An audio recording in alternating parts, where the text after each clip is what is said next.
بنای خۆی بەخشندەی میهرەبان بەڕێزانم پرسیارێکی شەرعیمان لێ کراوە لەلایەن بەڕێزەکەوە کەوا کەسێک ئەگەر میزە چووڕێی بێ یعنی میزە چورتکە واتە لە پاش تارادگرتن کە ئەچێتە سەر ئاو دەرەچێ قەترەی ئاودا ئابەزێ لەوانەیە دەستنوێژی گرتی پێ ئەمجا قەترە ئاوەکە دابەزێ قەترەیە میز یعنی چی بکات. هەروەها پرسیارێکی ترشمان لێ کراوە کە کەسێک ئەگەر مەذی بێت مەذی ئەوەیە کە ئاوێکە لە گیانی ئینساندا ئابەزێ لە کاتی تەفەکر بە حاڵەتی جنسی و ئەوانە ئەویش طبعا ئەو مەذیە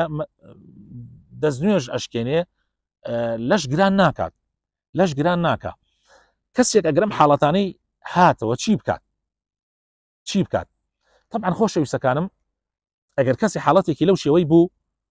بەپێی ئەوە ئەڕاکە پێغەمبەری خوا صلی الله عليه وسلم داری کرد. ئیمامی عەلی ئەیگەڕێتەوە فەرمێ من کەسێکی مذاع بووم یعنی زۆر ئەو مەذیەم ئەهاتەوە خۆم شەرمم کرد پرسیار لە پێغەمبەرکەم لەبەرەوەی فاتیمە خێزانم بوو فاتیمەی کچی پێغەمبەر صلی الله عليه وسلم مقدادم ناردە لای پێغەمبەری خوا صلی الله عليه وسلم پێغەمبەری خوا ڕێنمایی کرد بەوە کەوا فەرمووی تارات بگرێتەوە و دەستنوێژ بگرێتەوە. لە هەندی ڕیوایەتە پێغەمبەری خوا صلی الله عليه وسلم نصیحەتەکە کەوا دەرپێکەی هەندێ تەڕبکە ئەو کەسە بۆی کاتێک کە ئەو کەسە تەڕی ئەبینێ هەست بە تەڕیەکە وابزانێ ئەوە هین ئەو تەڕیەیە کە خۆی کردوێتی تا وەسواسەی بە دروست نەبێت. یعنی مەسئلەکە زۆر ئاسانە بە تایبەت ئەمە بۆ ئەو کەسانەی کە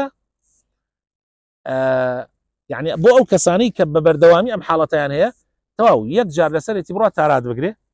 و دەستنوێژ بگرێت دوای ئەوە ئەگەر قەترە میز هات یان مەڤی هات تەواو دەستنوێژەکەی دووبارە ناکاتەوە و دەستنوێژیش ناشکێنێ ئەگەر حاڵەتەکە بوو بە دائیمی. بەڵام ئەگەر تۆ لە ساڵێکە حاڵەتێک توش بوو ئەوە زانایان وتویانە مادام نەبووەتە سەلەس یعنی نەبووەتە حاڵەتێکی بەردەوامی ئەوە لەو حاڵەتە ئینسان تارات بگرێتەوە دەستنوێژ بگرێتەوە باشترە. بەڵام بابەتەکە لەوە زۆر سوکترە کە هەندێک مامۆستا بەڕاستی قورسێکەنەوە کە گەیشتۆتە حەدێ خەڵکێکەکە نوێژ ناکە پرسیاری لێەکەی بۆ نوێژ ناکە وەڵام مامۆستا من میزە چۆڕەمە ئەڵێ مامۆستا من میزە چووڕەمە یعنی ئەی میزە چووڕە چییە خۆ مەسئلەکە زۆر ئاسانە. ئەڵێ مامۆستا ناتوانم هەر کاتێ تاراتەکەم دوای ئەوە قەترەیە میز دێ هەموو جار ئەڵێ جاری وا هەبووە خەڵک وا هەیە ئەڵێ من دە جار دووبارەم کردوتە دەستنوێژەکەم شتی وا چۆنە بێ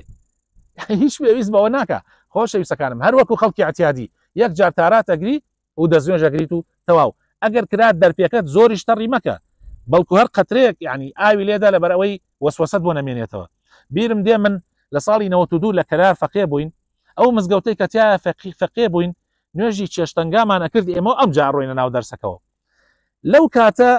کابرایەک ئەهات هەموو جارێ بەقاڵ بوو ئەو کاتە بەقاڵی بە زەمبیلێکە کە کابرا عەشیەکانی کە پێوی کرد بە زەمبیلەوە بە کۆڵانەکان ئەگەڕا ئەویش ئەهات فەقیرە نوێژی چێشتەنگای ئەکرد هەموو جارێ کە ئەچووە سەر ئاوەکان بیرم دێ حسابم کردو جاری وا بۆ 11 مەسینە ئاوی کردوتە خۆیان کابرا. زستان بوو دنیا زۆر سارد بوو ئێمە لە خۆرەتاوەکە دانیشتین لەبەری لە نزیکی حەوزەکە گوێم لە ئاوەکان بوو ئەو مەسینە ئەوانەکە پڕێکرد هەموو جارێ 11 مەسینە ئاوی پڕەکرد دوایەوە دەرەچوو کابرا هەموو یانی پاکتەر بوو جا ئەو کابرایە ئەمەندە عەزیەتی خۆی دابوو چرچ و لۆچۆ بوو بۆەوە گەنجیش بوو بەڵام زەعیف بوو گەڕ بوو.